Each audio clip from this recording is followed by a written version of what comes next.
What's the process look like, or what kind of tools do you use when you're working on graphic design? What does that look like handing it off to developers? Yeah, so when we start working with the client, obviously we do a lot of groundwork, just kind of figuring out what their business is all about. We do, kind of a discovery session where we figure out like what's important to them. We kind of get all those thoughts down on a paper and to a document.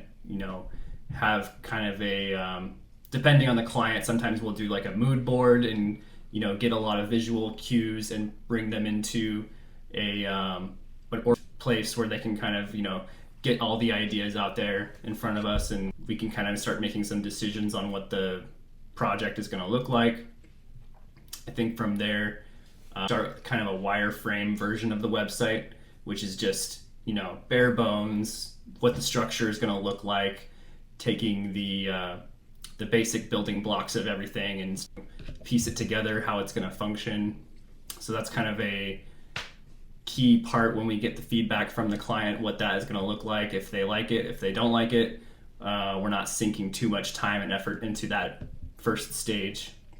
Once we get sign off on that, we'll jump into a full high fidelity design, which will be more like, this is what the website's actually going to look like.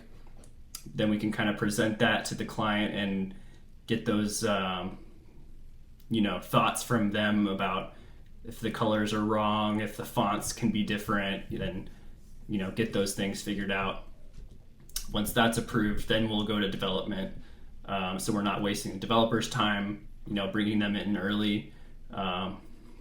Then passing off the design file to the developer is kind of the last step.